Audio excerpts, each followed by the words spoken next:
And good morning, good afternoon, good evening, wherever you are in the world.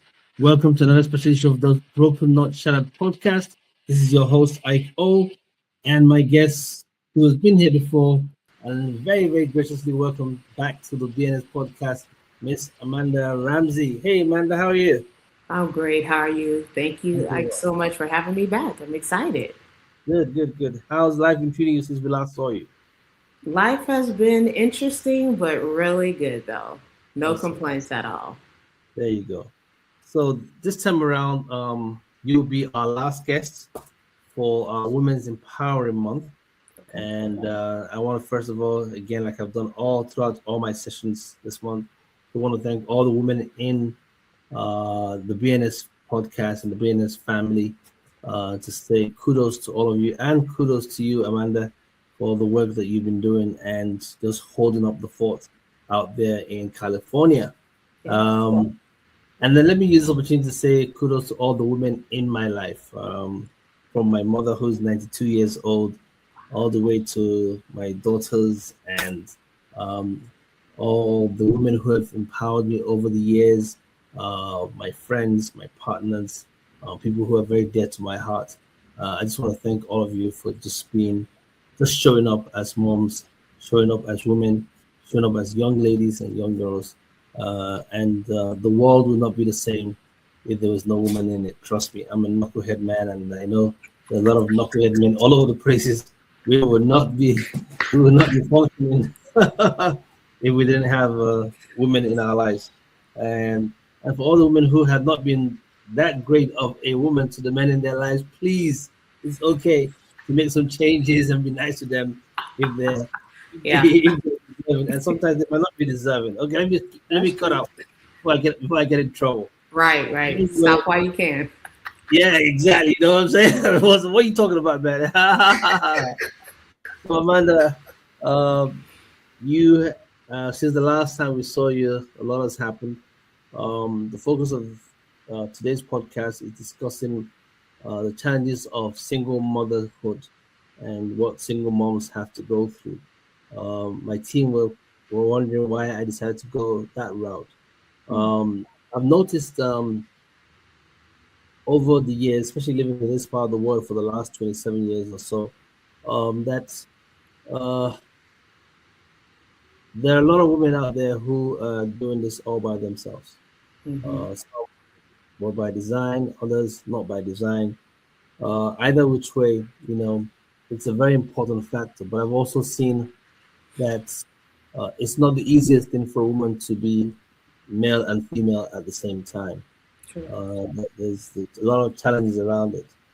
And so we wanted to dedicate this one to single moms who are out there holding down the fort, raising both boys and girls, and Hmm. making it happen. Some financially stable, others not financially stable, but still showing up, taking them to their practices, taking them to church or the mosque or wherever they find themselves. But just raising up great kids for the next generation. So to all the single moms out there, this one is for you. I know there's challenges, and Amanda and I are going to look at those challenges as we go along. But let's start with something more positive, and that is your Skill CEO. You are the founder of Chill CEO. Now I don't know which CEO is chilled, but I've been a CEO for a long time. Ain't no chilling on my side. Like I'm laid back.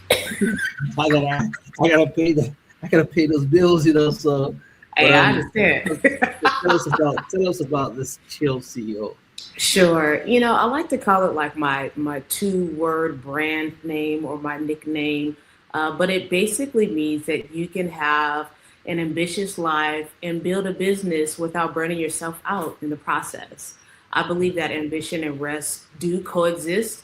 They're Wow. not opposite of each other; they're actually partners. But I think sometimes as CEO and founders, entrepreneurs, that we miss that rest part, right?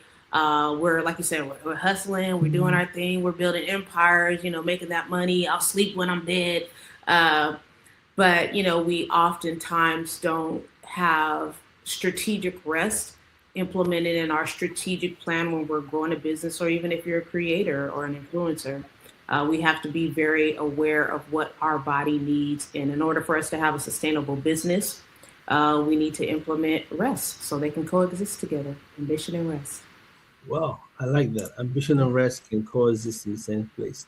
Mm-hmm. That's one for the books for me. I've taken down those notes actually. You know, sometimes when I show up for this, people think I have all the answers. I don't. I just come here to learn, and hopefully that the people I'm speaking to can actually empower people who are out there watching this podcast. Ambition and rest can exist in the same space. I like Yeah, that one. they coexist. Um, Mm-hmm. yeah, and then you now also are the founder of another platform, um, and this platform has a lot to do with women. Am I correct? Mm-hmm. She stories, yeah. Sure. So back in 2017, I launched She Stories, which started out as a space for me to create for women to share their stories. And that was just all really rooted in me growing up in church. My dad was a pastor. And, in the African American church back in those days, they used to do this thing called testimony service, where one of the elders would get up and they would start singing a part of a song, and then they would share about, what they've been through and how they've overcome. And I was very much impacted by those years as a child. Didn't want to be at church at that time, but over the years, I did see, the value of storytelling, and culturally too, rooted in African culture. Storytelling is something that we've always had, even through slavery times. And so I said, you know what, I want to create a space for women to be able to share their stories, maybe not have the opportunity to share it with one of their friends, or maybe they have a lot of shame or guilt around it, but let me create this safe space for women to be able to find their voice and find their freedom. So I've been doing that since 2017. We've shared thousands of stories digitally, in person, in small gatherings. And I've just seen the impact that it's made on women, for them to feel safe, and then for them to have a moment where they're discovering, like, wow, I do have a voice. Wow, I do maybe need to go to see a therapist, or now I'm finally free in order for me to live my life and move forward. So it's just been absolute joy to be someone that has been called to do that, to be the vessel for that. Wow, that's beautiful.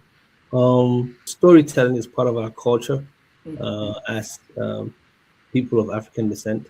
Even this platform is about telling stories.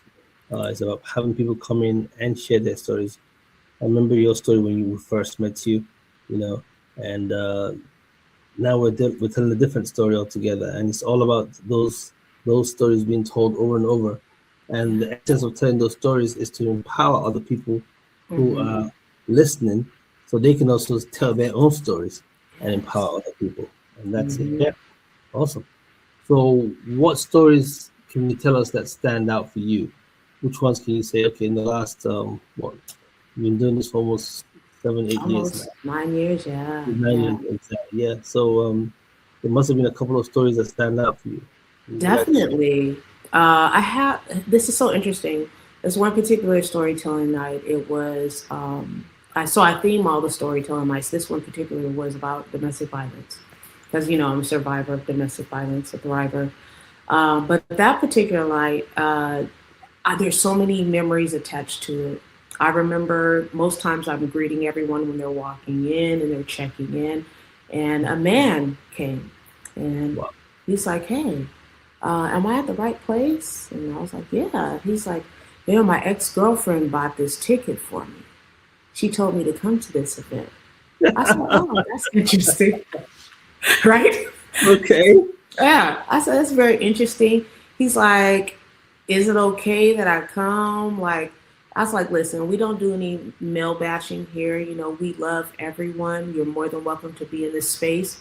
And obviously, she felt that you needed to hear the stories that were going to be told tonight, to not necessarily bring guilt upon you, but make you aware of maybe how she may feel, maybe her own personal experiences, or some experiences that you guys have had together. So he came, and he sat there the whole entire night. But all these different stories were told. And I had an organization called House of Ruth that's located here in California that I happen to be on the board for. And they had this resource table where they were sharing out, the different types of abuse and everything. And so one of my colleagues was there. And when she left, she called me on the phone. She's like, I got all these emotions and stuff running through me. And I just don't know what I experienced tonight. I feel, kind of heavy. I feel like I have just really discovered that I've been in an abusive relationship for 12 years. And I'm like, wow. She's like, I didn't even know. And that actually, was the same night that I discovered that I was in an abusive relationship, because most times when you think about abuse, right, you think about physical, right? We don't think about financial, mental, psychological, social. We don't think about any of those things.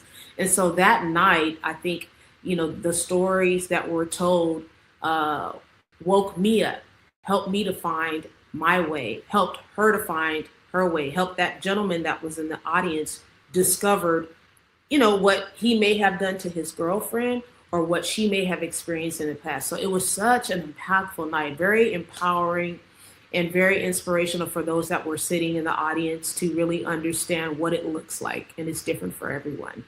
It's amazing you just said that. Sometimes we go into these events expecting one thing and something else happens. There you are organizing this stuff and didn't realize that you were also going through something on your own. And for the young man who just showed up, maybe, I don't know what she was trying to set him up or whatever it was, but at least he showed up, right? Right. And that says a lot about who he is. And hopefully there's been some takeaways. Well, that's good. I just want to encourage you to keep on doing the good work that you're doing, because people need that outlet. I wish I could have something like that for men, because I know that men need that outlet. A lot of times you see guys going to hang out with their sports buddies and all that stuff. And it's just a way to, yes, we enjoy the sports, but at the end of the day, we're not really sharing the deep concerns, because we mask our pain a lot until we get scared. Yeah. It's so true. And if I can just share something really quick. So I had a male friend, he's like, you need to do this for men. I'm like, okay, sure, I'll do it. So I did one for men. And I chose not to be there because I wanted that to be a safe space for men. So I had one of my male friends be the host. I had another male friend record the content. And I watched it after it was recorded. So powerful.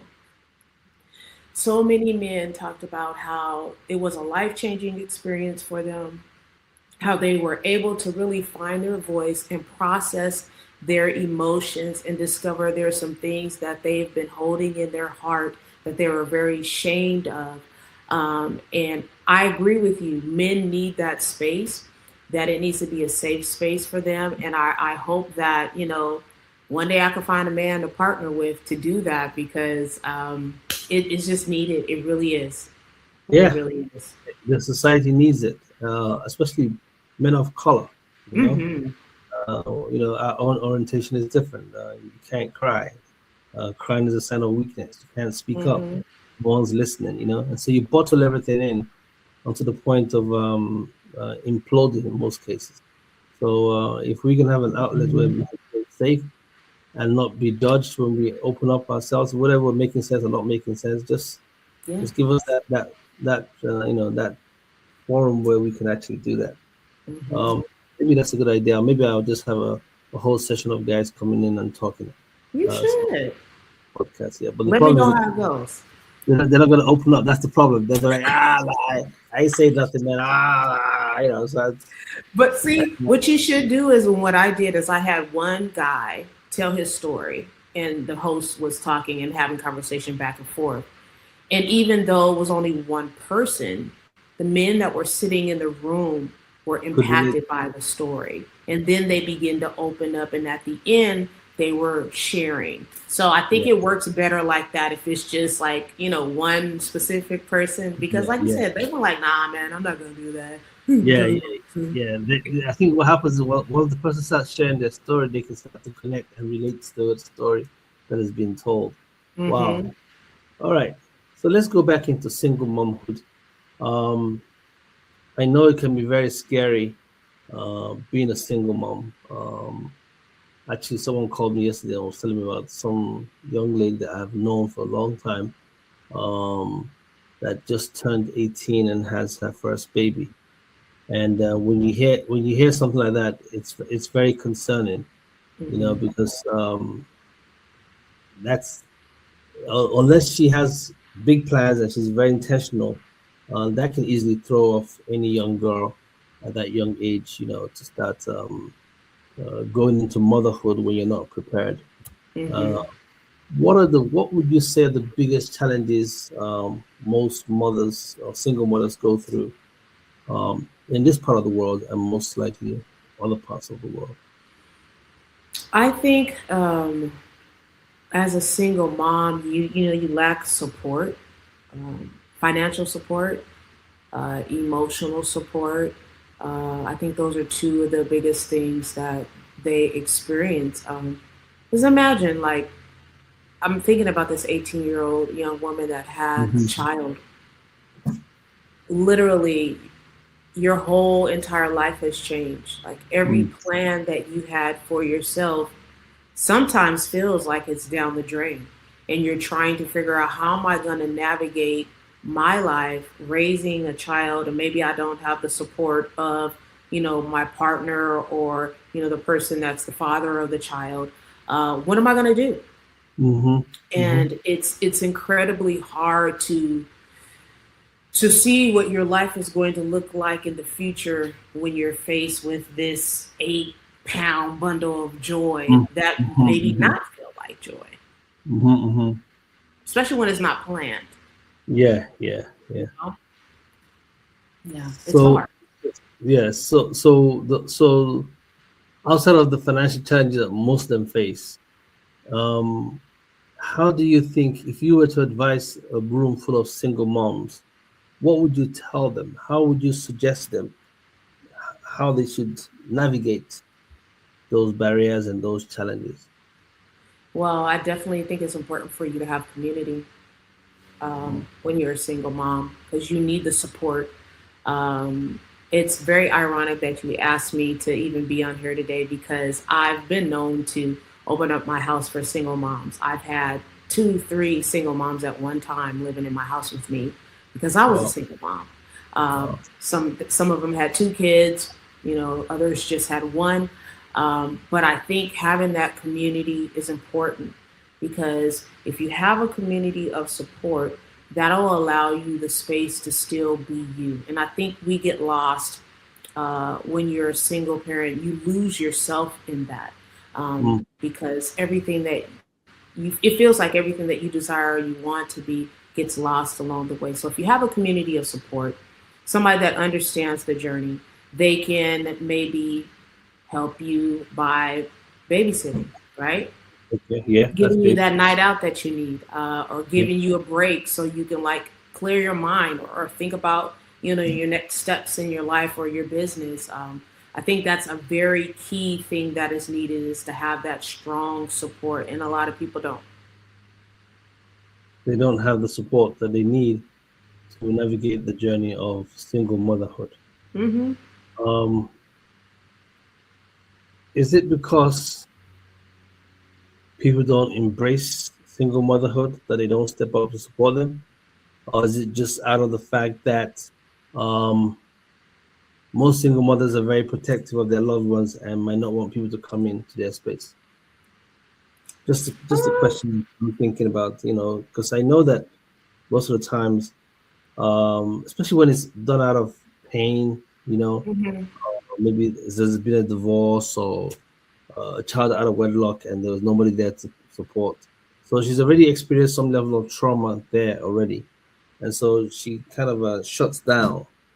And so when support does come, she's very mindful on how to open up to receive it, whether it's from male or female.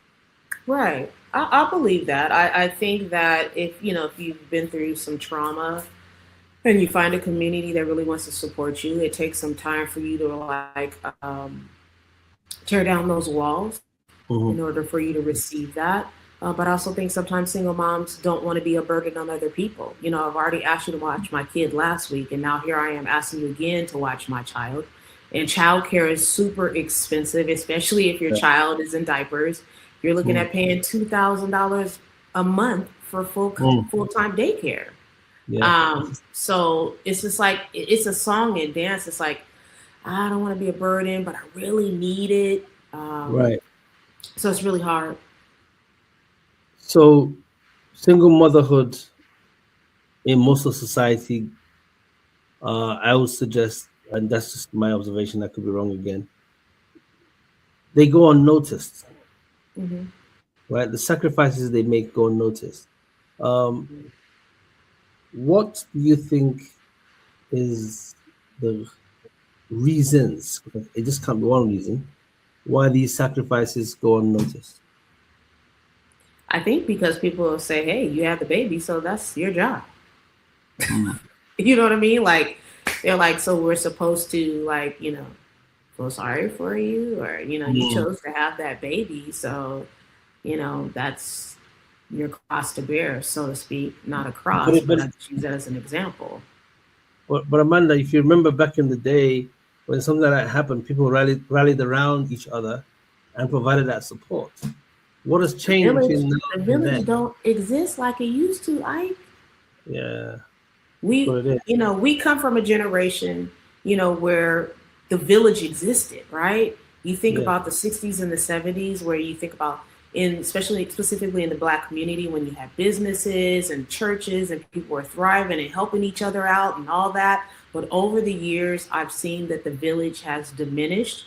And so Mm. it's really hard to find the village. Before it Mm. was just, we were just born into it. But now you have to be intentional about finding your village. Wow. And if the village is not there, is literally a struggle for you just to navigate stuff. Hmm. All right, we're going to take a short break, Amanda. When we come back in, I mean, this is a very challenging topic to have. Anyway, for me, I've always seen it as a tough one. And the worst you want to do is get blacklisted by all the single moms out there. You're in trouble. there's majority of them, I believe, than anything else. But it's a strong force to definitely be on your side. Okay, Amanda, we're going to take a short break and then we're going to come back.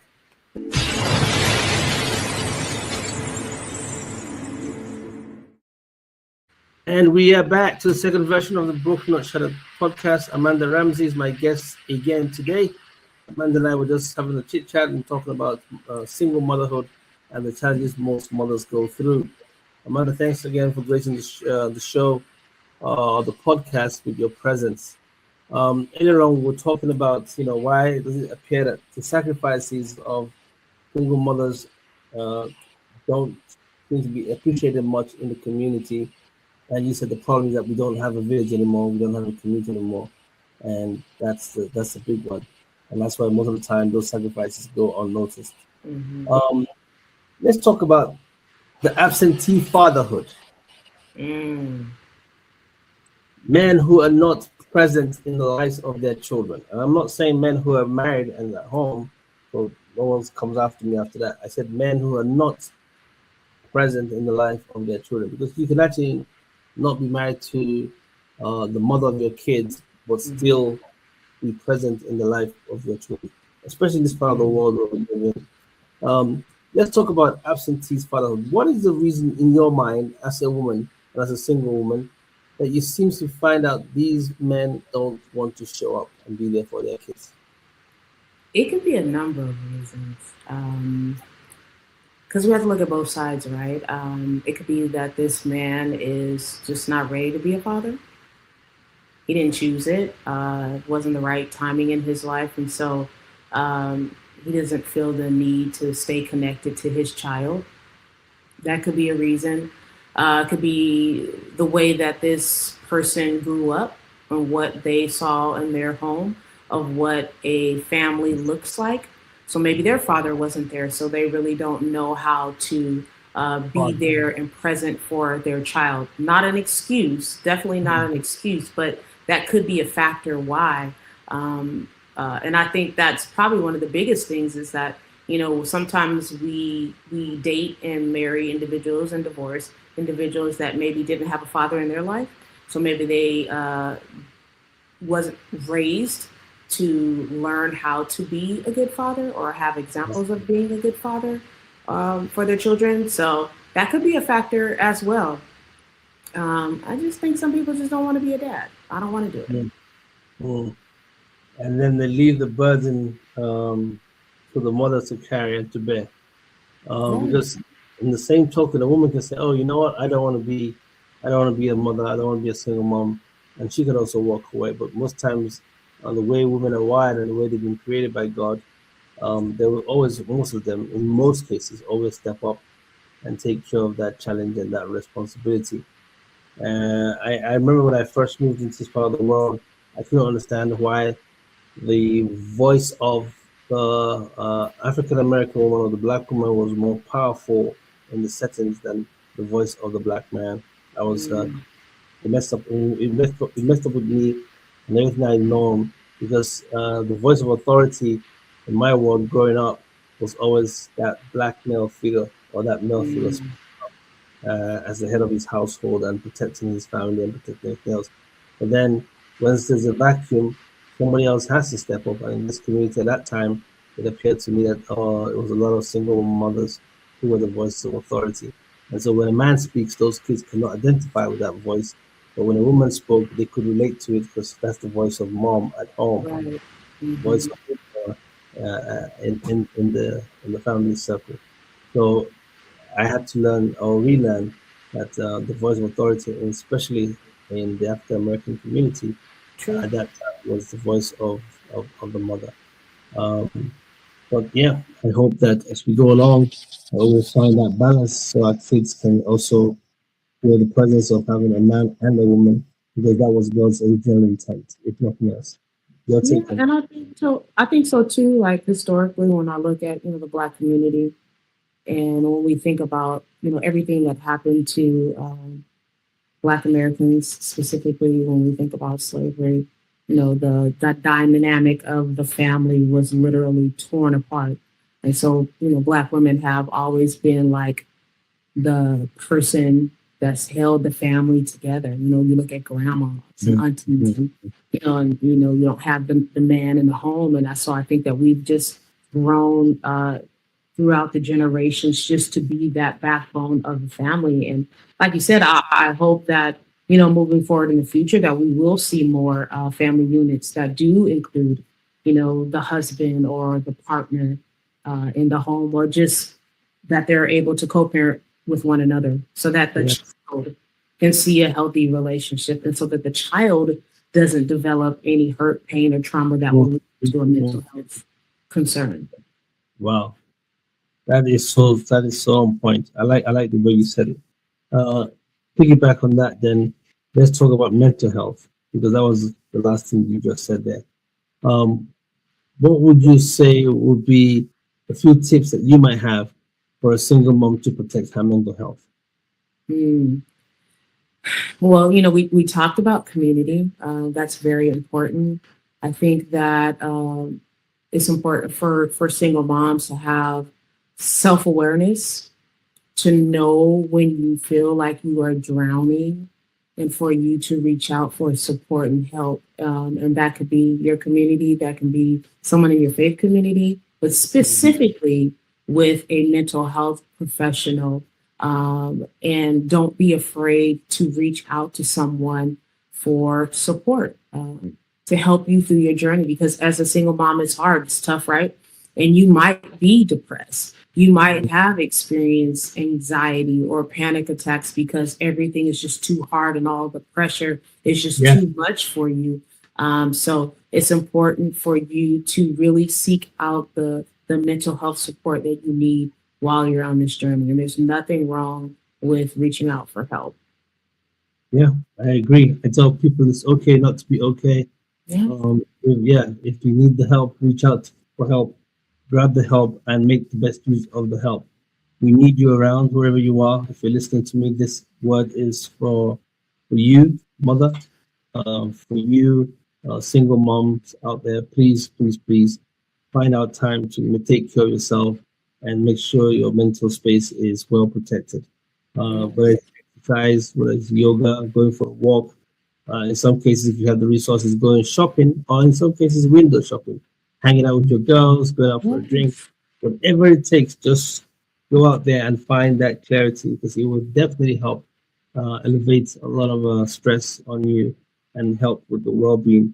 Meditation also helps. Whatever you're going through, put it all in God's hands in prayer and keep on moving. Like my last guest said, God can't help a parked car. I had to ask her, "You sure about that?" But I knew where she was coming from. Right.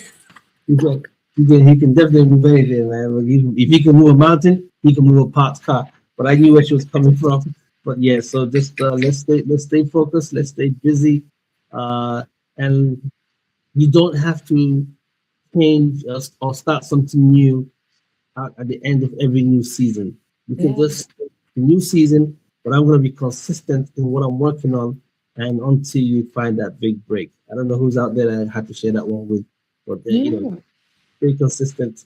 This podcast was birthed out of consistency. Today, I did not want to do this. I was tired, but I said, you got to get up and you got to stay consistent. Just show up, and God will definitely bless the works of our hand.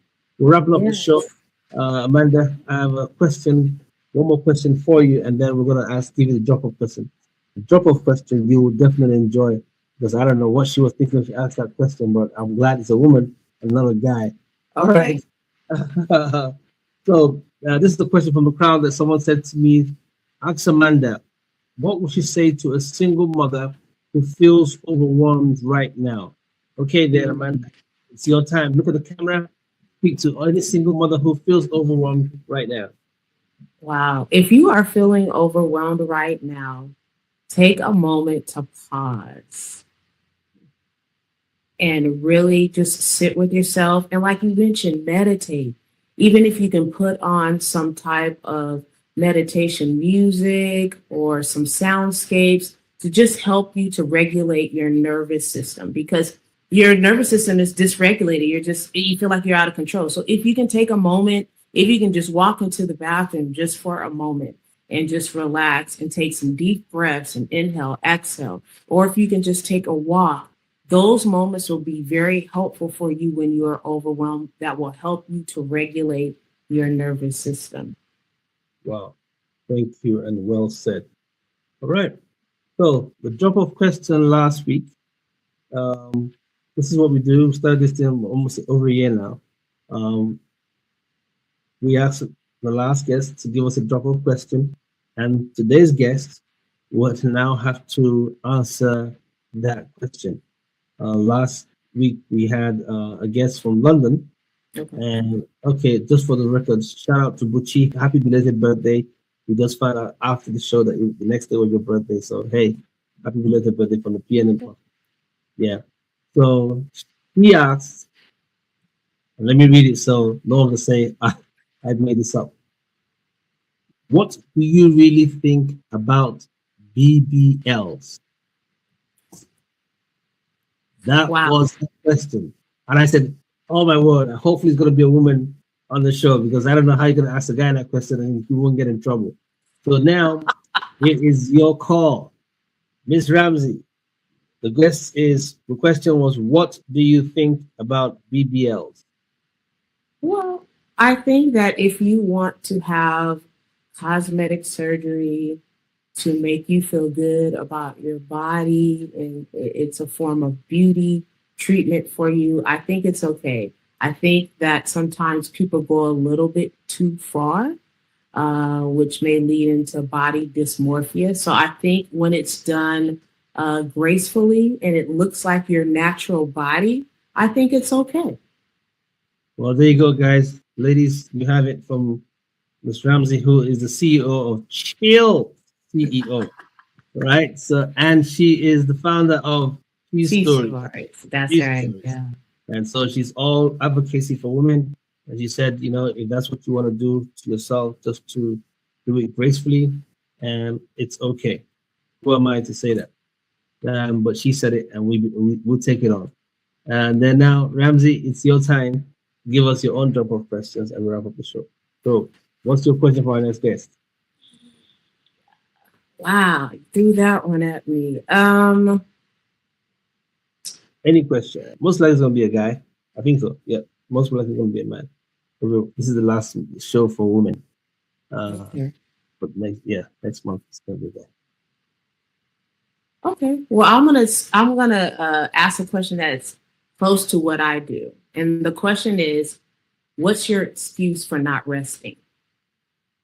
And What is your excuse for not resting? Mm-hmm. Why? Why don't you? Why don't you rest? Okay, that's a big one. My takeaway from today's show was ambition and rest can stay in the same space, and that's my takeaway for all our guests, wherever you are. Please, before the show goes off, just take a moment, like this podcast on our YouTube channel, and then subscribe and follow us on Instagram, Spotify, Facebook. We're all over the place where you can find social media or digital media. Enhance what we're doing. Tell your friends to subscribe. Our target is to get over 12,000 subscribers by the end of July 1st. That's what we're working on. So we can make that. We're a big family, guys. Come on now. Let's make it happen. Get more people to support us. Our family in California are there. Those from the UK, Qatar, Dubai, we're seeing a lot of traction. So we're getting out there. And those of us in Africa, kudos to you. And my family here in the DMV area, thank you for all your support. Randa, thank you again. Thank you. And it's a joy seeing you. It's a joy seeing you again on the BNS podcast. I guarantee this will not be your last time. Yes. Thank you so much. And if I could say one encouraging word to single moms. Yes. I just want to say to the single moms out there, your life is not over just because you had a baby. I know it may be hard, but you can achieve everything you want in life. Being a single mom was very hard for me. My daughter's father was not there. He did not support me financially, but I used the gifts that God gave me in order for me to build a life for me and my daughter. I was able to buy a house for me and my daughter. I was able to accomplish and do great things, get degrees, become a founder, a CEO. So it is possible. It may take you a little longer than the average person that doesn't have a child, but you can do it. It is possible. It can be done. You just have to be patient and find that village that you need to help you to get to where you need to go for you and your child. Wow. Thank you. Thank you. Kudos. Well said. Thank you so much, Amanda. On that note, we're going to end up the podcast with my special 3 words: love, peace, and more grace. See you guys same time next week. God bless you, Amanda. Bye, guys.